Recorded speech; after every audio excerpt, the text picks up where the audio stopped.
I don't know how many people are going to remember this song. It's from the 1970s, 1980s. It's by The Clash.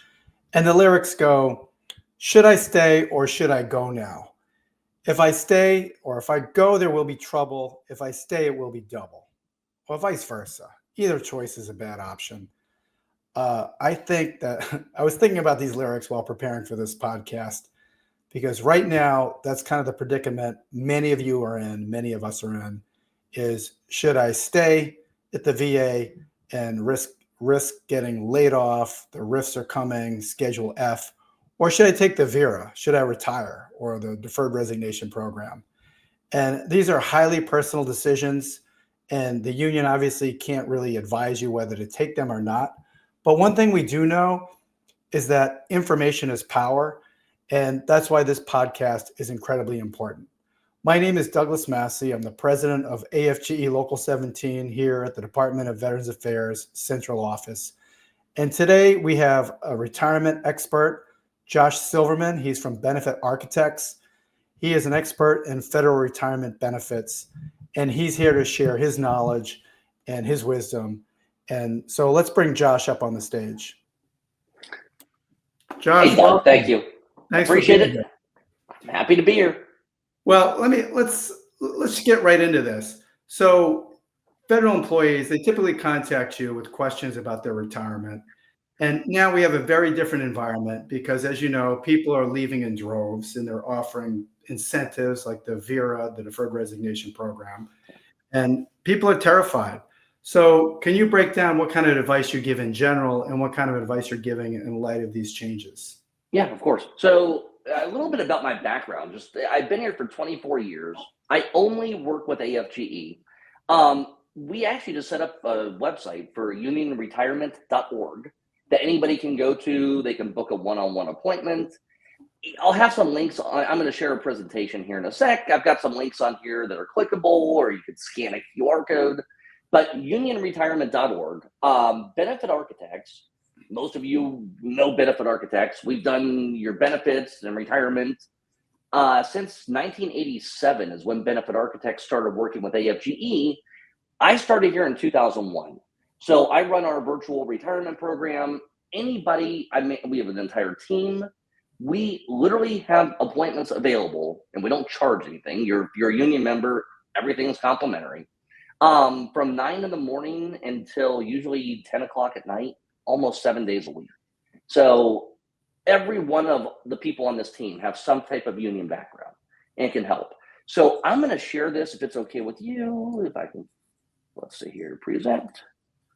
And I'm going to share the slide. Here we go. Maybe. Oh, let me bring that on. There you go. Perfect. Awesome. So, well, there's our email address. It's info@unionretirement.org. And when we do the in-person retirement workshop, this is the only AFGE approved union retirement program. I have heard people around the country, like I said, I've been here for a long time, that have claimed they're with the union and they're affiliated with the union and all this. This is truly the only approved AFGE retirement program. So, like I said, when we do it in person, I'm not going to do an entire retirement workshop on a podcast. I just want to kind of go over the most important things that I'm hearing right now. Doug asked me earlier, like, what hours are you working right now? And it has been crazy. I mean, I am literally working from 9 a.m. until 10 p.m. with back-to-back appointments every hour. We'll have somebody available to help you. Okay, so AFGE put this out when DRP 1.0 came out, the Deferred Resignation Program. I know this is super small right now and it's going to be hard to read it. The gist of this is it is a resignation program. This is not a retirement program, okay? There's a VERA that agencies are offering that goes along with this. A VERA, we'll go over more detail here in a minute, is an approved retirement program. This Deferred Resignation Program, and I'm not here to tell you whether you should or should not take it, but this was never approved by Congress, okay? This was kind of a made-up program to get people to leave early. And, you know, if there's a RIF, the words in the agency's best interest for you to take this is you're letting them off the hook when it comes to your RIF rights because you're waiving all your rights. If the union has class action lawsuits, which have already been filed, you're giving up all of your rights to union representation, to a class action lawsuit, to any type of litigation against the agency if you accept this DRP. And I'm not telling you don't take it. Where I think this maybe makes some sense. If your retirement date, let's just say was, I don't know, let's pick a day, May 1st, okay, and you're already planning to leave. Granted, most people leave in the last day of the month if you're under the new retirement system, but whatever. So, but let's just pick a random day. May 1st is your retirement date, and they're offering to pay you until September 30th. Well, why not? If they go back on their offer and say, we're no longer paying you anymore, this program has never had congressional authority, and sorry, we're no longer doing this, well, you just retire the next day. So there are some circumstances where I can see people taking it. And a lot of people I talk to are literally just saying, Josh, I don't trust this thing. I just want to leave. I have my time in. I'm leaving. So there's no right or wrong. Everybody's situation is different. And what I will encourage you, schedule a one-on-one appointment, right? I mean, we'll meet with you one-on-one. Literally everybody's situation is different. Some of you are married, some of you are singles, some of you are divorced, some of you have kids, some of you have grandkids, some of you have only been there for a few years, some have been there for 30, 40 years. I'm talking to several employees right now that are still working, that are under the old retirement system under FERS. So there's a lot of stuff going on right now, and there's a lot of moving parts. The other thing is, I'm sure Doug will vouch for this. This is something changing by the day, sometimes changing by the hour. So I would strongly encourage you to meet with one of us. All right. That's why the union has a retirement team, and we are your retirement team. So with a VERA is not some totally different retirement calculation, and it's the same as a regular retirement. The only difference is it changes your eligibility. So we'll go over regular retirement, but instead of the regular retirement qualifications, they lower it to age 50 with 20 years of service or any age with 25. You can still keep your insurance options. Typically, you have to be covered for 5 years. There is usually a waiver with a VERA if it's been less than 5 years. You do have to have those insurance benefits on the day you retire. You don't get any reduction in your retirement under a VERA. It's a regular retirement, all right? The only thing a lot of people don't realize, and I try to make sure everybody understands this, there is no FERS annuity supplement until you reach minimum retirement age, right? You'll still get it, but not until MRA. MRA for most of you is between 56 and 57 years old. And for a lot of you within this age group, it's going to be 57 years old. Okay, so if you're retiring at age 50, you don't get your supplement until minimum retirement age. Just keep that in mind. You'll get it, but there's 7 years you're going without a supplement. Okay. And let's see here. Let me try to flip. There we go. VERA is separate than a VSIP. Some agencies are offering VSIPs. Okay. We cover almost every federal agency, and I cover the entire country. So the short version with the VSIP, different agencies are doing this differently. Some are doing it by pay bands, where certain pay bands get a certain amount. The max they can offer under a VSIP is $25,000. Okay. These are the eligibility. You have to be there you have to have at least 3 years of continuous employment. Your position has to be covered by the agency VSIP plan, and the agency has to get approval to offer a VSIP. Okay. Once again, we can go over all this stuff in more detail, but a VSIP is a buyout. VERA is what people usually refer to as an early out. Okay? So they're different. And then federal employee retirement system, the FERS and CERS, it's meant to be under FERS like a three-legged stool. So all three parts are equally important. And normally, if I was on my iPad, I'd be right on the screen right now. But the first leg is your pension, which is your annuity. They're the same thing. The second leg is your first supplement and Social Security. And the last leg is your TSP. So, just as a side note, I see a lot of you with some amazing TSP balances, and I see some other ones with not so amazing TSP balances. Like I said, this is not going to be a full retirement workshop today, but I want you to understand your TSP was meant to be an equal part of your retirement. We'll talk about TSP at the end, but there's no magic number for what you should contribute, but the more you put in now, the better off you'll be in retirement. So, told you this was coming under a regular FERS or SERS retirement. I'm not going to spend a lot of time on SERS here today. I'm just going to encourage you to schedule a one-on-one appointment because there's not a lot of you left. Okay, if you're a SERS employee, I'll just tell you you're eligible to retire. But for FERS, under regular retirement rules, take the VERAs out of the equation, take DRP, all that stuff. Under a retirement, regular FERS retirement, MRA, which is minimum retirement age, you can match up your ages on here. Like I said, most of you are going to be between 56 and 57. Anybody born 1970 or later is age 57. Okay, so minimum retirement age with 30 years of service, age 60 with 20 years of service, age 62 with 5 years of service. And as a little asterisk, there is a reduced retirement with MRA and 10.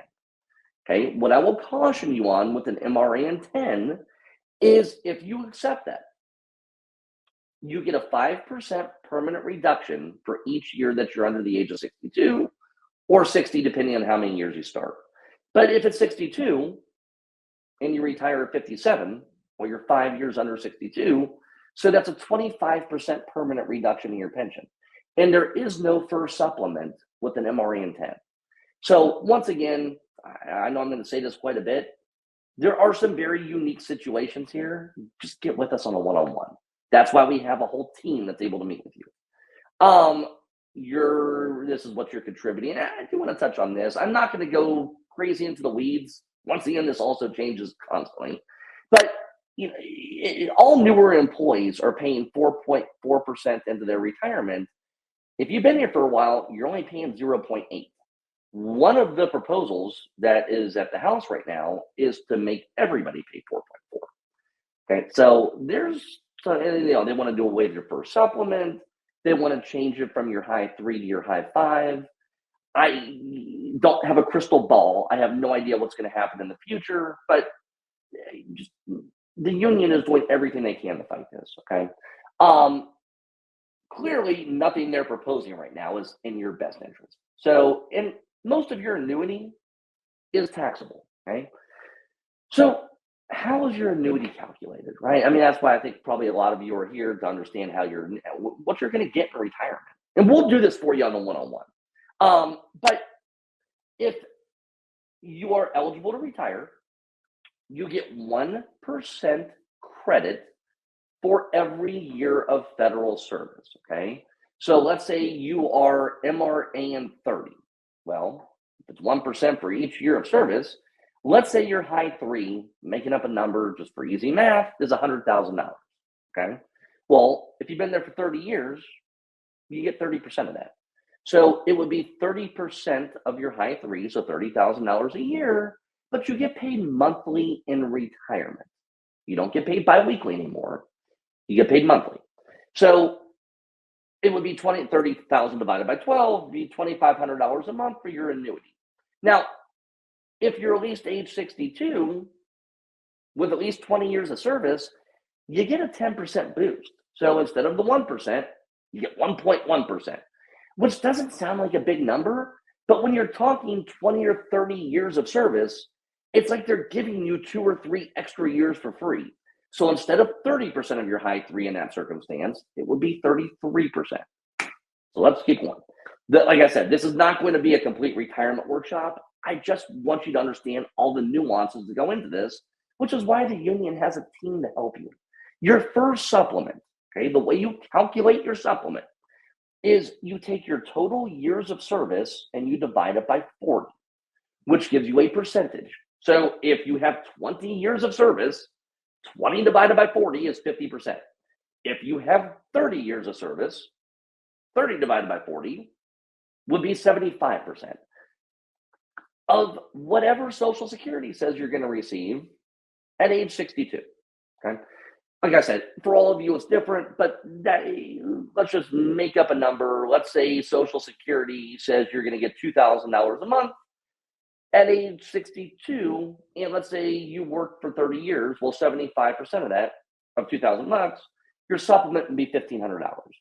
Your supplement is also taxable. And there is an earnings limit on your supplement. So I just want to touch on this for a couple seconds but on the earnings limit, it's different every year. Just ballpark, it goes up like $1,000 a year. And it's not for passive income, it's for working income. So your pension does not count towards the earnings limit. If you own rental properties and you have rental income, that doesn't count. If you take a TSP distribution, that doesn't count. The earnings limit is actually working another job. Under the first example, let's say you take DRP 2.0 and then you do an early retirement, a VERA at the end. Let's say, making up a number, you're 50 years old. Your FERS annuity does not have an earnings limit. Okay, you can earn as much as you want and have a FERS annuity. The earnings limit applies to your supplement. So if you're not going to get your supplement until age 57, you could go out and get another job, earn as much money as you want, and it does not affect your retirement until you reach 57 years old, okay? Or whatever your MRA is. But let's keep going here. There are a bunch of different types of retirement. I do want to bring this up. Deferred resignation sounds very similar to deferred retirement. They're totally different. Deferred resignation is just that. DRP, I'm going to say this again, is a resignation program. There is such a thing as a deferred annuity or a deferred retirement. If you've been there for at least 5 years, I talk to people in this circumstance almost every single day. So let's say you're a physician at the VA and you've worked there for 10 years and you decide to take the DRP and go into private practice. As long as you leave your contributions in the system, a couple months before you turn 62, you'll just file a deferred or postponed retirement application directly with OPM. And if you had 10 years of service, 1% per year, you would get 10% of your high three when you turn 62. And you'll get that for the rest of your life. So if you do leave and you're not eligible for a retirement now, as long as you have at least 5 years of service, you don't lose anything, all right? You can't restart your insurance benefits, but you're not losing that time in service. Under FERS, most of you are maxed out if you're already here. So just very briefly on FERS. FERS employees max out at 41 years and 11 months with 80% of their high three. And you can carry over under FERS 3 years of sick leave. Well, it's 2% per credit for each year. So you technically could get up to 86% of your high three under FERS. I'm not going to go through a pension example. This is for the VA. I'm not going to go over the special provisions and law enforcement firefighters. We've already talked about this.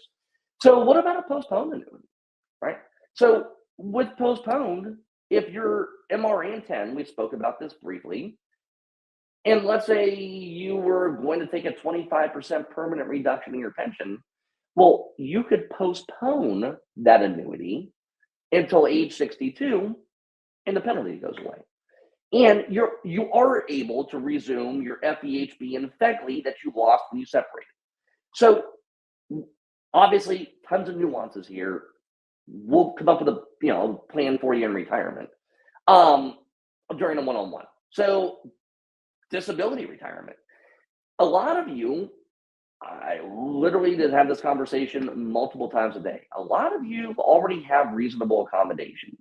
And a lot of you have some serious medical stuff going on where a disability retirement is probably a better option than the DRP. Okay. Something we can help you with. I'm not an attorney. I can't give you legal advice, but I can explain to you how a disability retirement works and I can crunch your numbers for you. So the agency has to be able to certify that they're unable to accommodate your disability. Your disability has to be expected to last at least 1 year. It can take OPM 2 to 6 months or even longer to approve or deny this. It is taxable. I know a lot of you, I hear this every day, a lot of you have disability ratings through the VA. That VA disability is not taxable. Your FERS disability retirement is taxable.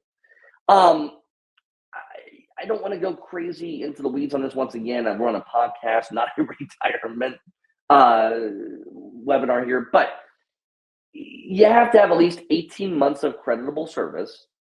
We can help you with all the forms. You are required to apply for Social Security disability, but you don't have to be approved for it. You just have to apply for it. And these are the numbers. So year one, it's 60% of your high three. There's an offset for Social Security disability.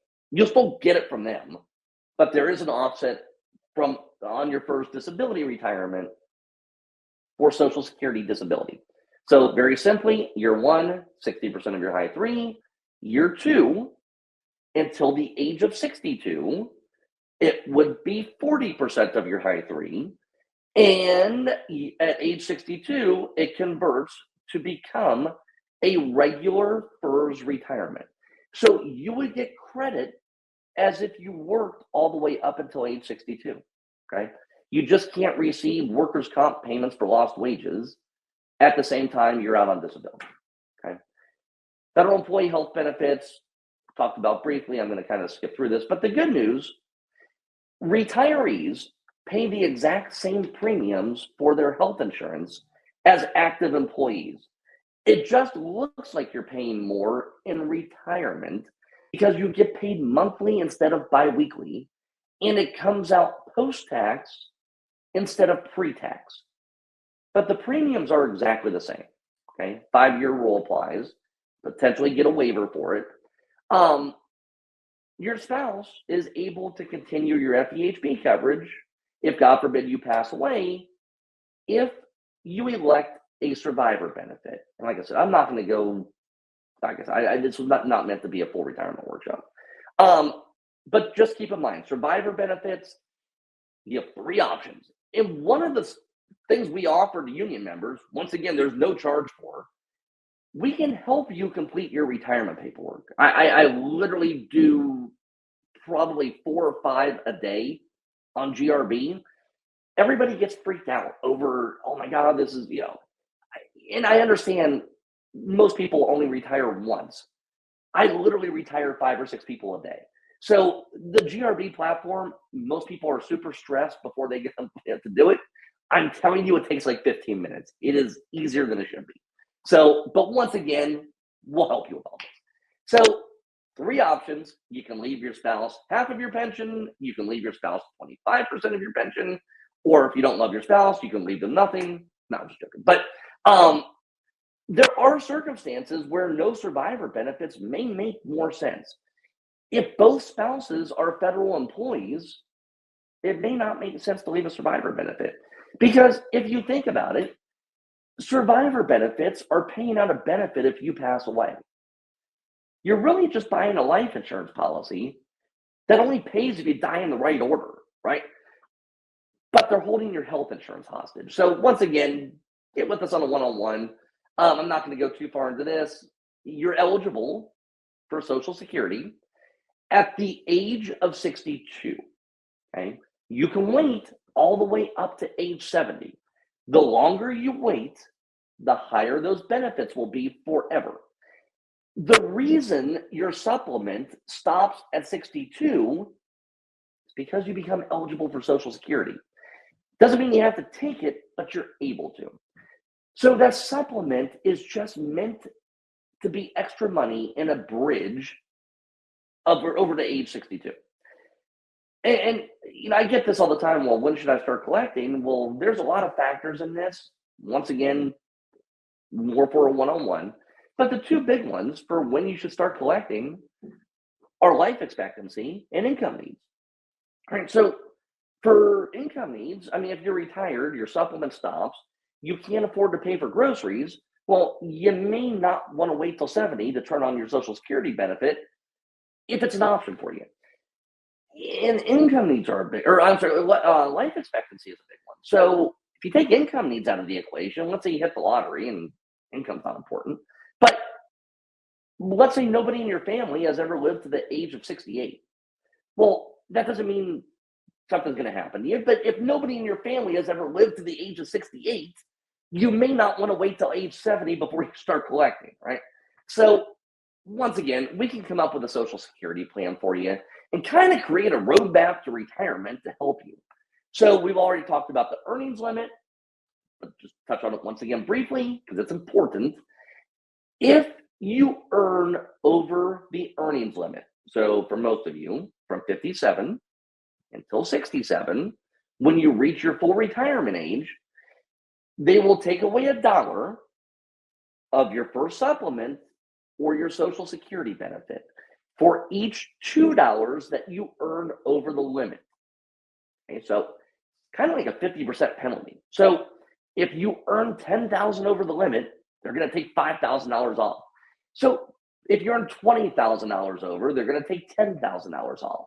So just be cognizant of that because you may be making money over here and wiping it out over here. So you're kind of working for half of what you thought you were going to be, right? And then once you reach your full retirement age, I'll go back to that previous slide. There it is. Once you reach FRA, there is no more earnings limit. You can work, and I'm sure a lot of your coworkers are collecting Social Security because they're over full retirement age while they're working for the VA. So nothing wrong with that. There's no earnings limit once you reach full retirement age. And then I know I was kind of joking earlier, not joking, but I kind of put this in kind of jokingly. A lot of you, the three-legged stool, suddenly we got to create that third leg because you haven't been keeping up on the TSP contributions. So TSP is important. So I'm going to touch on this. I know I'm coming up on time here. So we're going to touch on this briefly because it's important. So TSP, I usually ask in my workshops, how many funds are there? And I'll get some off-the-wall answers, okay? We're all just on a podcast. Nobody can answer me except for Doug, but I'll spare Doug. There's only 5, okay? There's 5 funds in your TSP. So here they are. Everybody's capable of reading. I'm not going to read these to you. So just to summarize, your G fund is like a savings account or a mason jar. You're never going to make a lot of money in the G fund, but you can't lose any money in the G fund. A lot of you recently are probably thankful if you were in the G fund because of the crazy market fluctuations with tariffs being announced and what I'm not going to go, but it's been a roller coaster ride. Which I'll touch on briefly. If you're on the doorstep to retirement, that's a big deal. If you're 40 years away from retirement, it's not a big deal because you can buy stocks on sale. But for those of you who are on the doorstep to retirement, that can get a little scary. And I say this a lot. There's a lot of you, and I've been around long enough, that wanted to retire in 2008. If you've been around something, you remember it, that woke up in the morning and, half of their TSP balance disappeared overnight. A lot of people that couldn't retire because of that. So just keep that in mind. Your F fund is basically a bigger mason jar, and you can lose money. So in a normal market where people usually make their money are the C, the S, and the I. So your C fund, you can see what it is. But I jokingly tell everybody that C stands for casino, S is your small casino, and I is your international casino.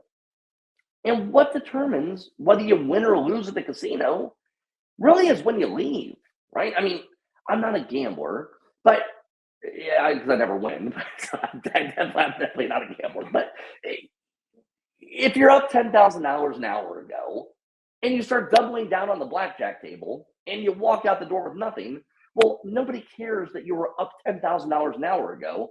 They care what you walked out the door with. And if that number is 0, clearly you didn't win. So once again, you may not want to be on the doorstep to retirement and have all of your money in the C, the S, and the I. And then they also have the L fund. So I know a lot of you are going, no, there's more than 5 funds. Well, sorta. The L funds are just a combination of the G, F, C, S, and I. So there's an L fund every 5 years. There's an L 2025, there's an L 2030, all the way out to the year 2070. Okay. The idea, and VA now, most agencies, they automatically put you in, all new employees, they automatically are putting you in the L fund corresponding to the year that they think you're going to retire and start taking withdrawals. And the idea is you just put that money in that L fund and you set it and forget it. And every single quarter that you get closer to that year, it just kind of rebalances a little bit to pull chips off the table for you, to use my casino analogy. They're just putting a higher percentage in the G fund the closer you get to that year. So by the time you're at retirement or on the doorstep to retirement, like 70% of your money is in the G fund and they're gambling with 30. But if the market tanks, 70% of your money is safe. So if you're over age 50, you can add make additional contributions. A lot of you, I'm going to just touch on this briefly. A lot of you are not contributing to max. I hear this a lot, and I hear, "Oh, I'm putting the max in." Well, the max is over $1,000 a paycheck for a lot of you. All right, and a lot of people think the max is 5%. 5% is the max that they're going to match, not the max you can put in. So, a lot of you actually are putting in the maximum. And if you are, bravo, that's awesome. The more you put in now, the better off you're going to be later. But a lot of you are nowhere close to the max. And you can change your TSP contributions anytime. You just log into MyPay, and on the left-hand side, all the way at the bottom, it says Thrift Savings Plan. And you click on it. And it has two boxes: percentage or fixed dollar amount in traditional, or percentage or fixed dollar amount in the Roth. It's easy to change. Okay. Let's keep going here. Like I said, I know I'm coming up on time, so let's just touch on your options in retirement. All right. First option. If you want, you can just leave it all in TSP. Nothing says you have to take it out. The IRS says you have to take some money out when you reach age 73 for required minimum distributions in traditional. Roth, you can leave it in there forever. That age is changing to age 75 in the year 2033. Okay, so you can leave your money in TSP. Small percentage you have to take out for required minimum distributions when you reach those ages. Okay, the downside to leaving all of your money in TSP is you either have the safety of the G fund or you have the earnings potential of the other funds. So, in other words, you're either safe in the G fund making next to nothing, or you're in the other funds where you have the potential to make a fortune, but you also have the potential to lose a fortune. And once you separate, you're no longer able to make contributions. So if you're not in the G fund and the market tanks, well, it hits retirees like 10 times harder than active employees because you're not putting money in to cover the losses. So, number two, you can cash it out. If you have, $5,000 in your TSP, well, sure, it's not that big of a deal probably if you cash it out. If you have a couple $1 million in TSP, you probably don't want to cash that out because while the IRS is going to love you, nobody else probably, you're going to be upset with yourself because the IRS, you're going to throw yourself into a whole other stratosphere of tax bracket. There's nothing wrong with taking distributions. You don't want to just cash the whole thing out. It used to be, up until a few months ago, that retirees could take withdrawals every 30 days. Now retirees can take withdrawals every single day the market is open. Okay? Not saying you should, but you're able to. I do want to touch on, if you accept DRP, if you take the VERA, whatever, TSP has an age 55 rule. I literally had a lady walk out of a retirement workshop crying because of this, because she didn't realize what was going on here. So I want to make sure you understand this if you're taking a VERA, okay? If you do, you're eligible to retire before 55. Problem, TSP has an age 55 rule. Okay? Most of you have heard of the 59.5 rule. Can't take money out of a qualified retirement plan prior to age 59 and a half, okay? Like everything in the federal government, there are exceptions. TSP has an age 55 rule. If you separate from service after the age of 55, you can access your TSP penalty free. If you separate before 55, you can't touch it till you're 59 and a half. And there's some exceptions there, but barring IRS Rule 72T and some other stuff, once again, we can discuss this more in a one-on-one, but just understand, if you leave at 50, you're not going to be probably touching your TSP until 59 and a half. Okay, so if your plan was to live off TSP distributions until your supplement kicks in or something else, that may not work out for you because you're going to be paying a lot of penalties if you do that. So once again, one-on-one appointment, we can go over your specific situation. All right? I'm not going to spend a lot of time on this, but a lot of you don't understand the age 55 rule, and it's a thing, okay? I've called over to TSP with members, and TSP can't explain it half the time. So, it is what it is. Installment payments. With the TSP Modernization Act, you can set up installment payments in retirement, where you're simply telling them to send you X number of dollars every month or every quarter or semi-annually or annually, and they will until you tell them to stop, start back up again, send you more, send you less. They'll do whatever you want until you have no more money. And I have literally had people tell me, Josh, nobody in my family has ever lived to the age of whatever. I've heard all kinds of stuff. But so I'm going to make sure, let's just say it's 80. So I'm going to make sure all my money's out of there by the time I'm 80. Like, what if you're the one person in your family that happens to live till 90, right? 80 probably isn't the best time to run out of money in retirement, okay? Which brings me to my next one is TSP has an annuity, completely different than your FERS annuity. Your FERS annuity is wonderful. TSP annuity is not so wonderful. So I'm going to go back a couple slides. It used to be right on the front, and I think they stopped because everybody brings this up in every retirement workshop. For most of you, there's one number you can read on this, and I'll tell you, now it's on the back page of your TSP annual statement, but it used to be right on the front, so this is an older one. But the only number you used to be able to read is this number on the right, this $4,010. Well, if you zoom in on that, that is an advertisement, okay? And that assumes you leave at 63. The one I saw a couple days ago, the number assumed you left at 67. Well, if you're leaving sooner, the number's lower. So understand this is probably not what you're actually going to get. This is based on age and when you leave and when you start it. But what they don't explain to you, this person, and I would strongly recommend you never do this, 99.9% of you, this person has $887,774.77 in their TSP. This is a friend of mine.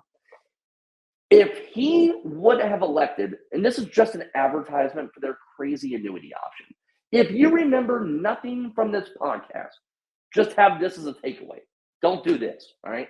If you do and you accept this, you're buying a $4,010 a month payment, in this case, for $887,774.77. You're trading your entire TSP balance in exchange for that monthly payment. So let's just say in this scenario, you chose this, and if you do, it's also irrevocable. You cannot unring this bell. So if you do this, and let's just say a month after you retire, you get your $4,010 direct deposited, and God forbid you pass away. That $884,000 and some change is left in your TSP that you probably assume was left in TSP. I just want to make clear, I usually ask, what happens to that money? And I hear everything across the board. I'll tell you what happens to it. It's gone. You have no more money. You traded it and bought yourself a monthly payment, and it's contracted out. It's through MetLife, who are the same people basically ripping you off on your FEHB. So, and it's not bashing. I am bashing it. I mean, I want to touch on that for a second too. If you try to keep that FEHB option B in retirement, where you can go up to 5 times your pay, that's also through MetLife. It doubles every 5 years in cost. If your plan is to take that with you in retirement, you will have no pension, okay? The cost of option B at 5 times on your federal employee group life insurance is more than your pension. It cannot support it. And there is actually federal legislation that says when, not if, when the cost of FEHB exceeds your pension, you will automatically lose your coverage unless you make arrangements with the agency before you retire. Okay. So if that is the case, I will tell you, just the union has options that can help you. I'm not going to go into the weeds on this, but the union is here to help you. Okay. The last option, and I promise you I'm almost to the finish line, is there's IRA. A lot of people will transfer some people transfer all of their TSP to an IRA. What I will tell you is, in my buddy's case, if you walk down the street and say, I have $887,000 in my retirement account, what should I do with it? Every Edward Jones guy or lady or Merrill Lynch or Charles Schwab person will be coming out of the woodwork and trying to get access to your TSP money. And almost every one of them charges management fees, and almost every one of them charges commissions. So I'll pick on the Edward Jones guy but a lot of you are doing this, and I see it every day. A lot of you are going to the Edward Jones guy in retirement down the street, the strip mall, and taking money out of TSP, which has very low fees, and then turning around and putting it right back in this exact same market, and you're paying somebody higher fees and commissions to put you right back in the same market. And when the market's up, they say, we're doing great, keep your money with me, and they charge you fees. And when the market goes down, which it will, they say the market's going to come back, keep your money with me, and they charge you the same fees. So that guy's driving a BMW, whether you're making money or not. I will tell you, just not appropriate for all of you, but there's an IRA option through the union that the union has endorsed. We use Fidelity and Guarantee now, and we've used them for years. With the unions, if you're a union member, you pay no fees, you pay no management fees whatsoever, all right? Zero. There's no hidden fees, zero for management fees. You pay no commissions whatsoever, and you cannot lose any money.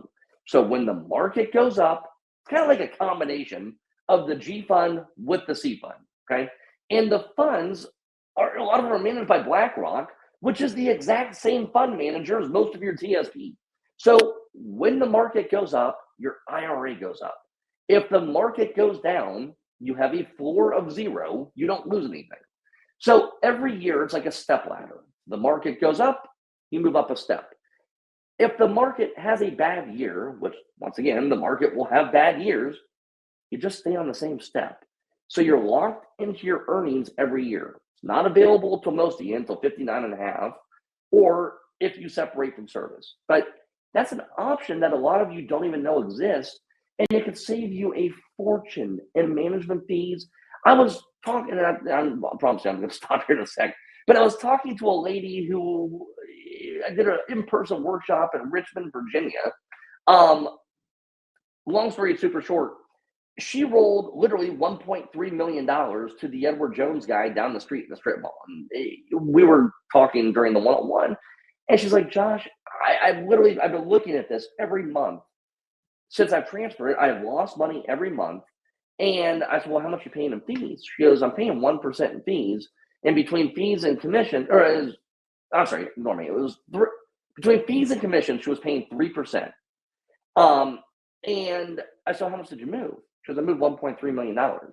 Well, if you do the math, that's $39,000 she's paying in management fees and commissions, where if she would have just used the unions and we transferred her back to the unions, nothing. So she was happy as can be, but that's a huge benefit to being a union member, okay? Unionretirement.org is the website. When we meet one-on-one, preferably have these things. You don't have to, but if you want us to review them, have an LES, a social security statement, a TSP statement. If you have a retirement estimate, great. We'll come up with one for you. If your spouse or partner, bring them with you. Clearly, retirement's usually a family decision if you are married or have a partner.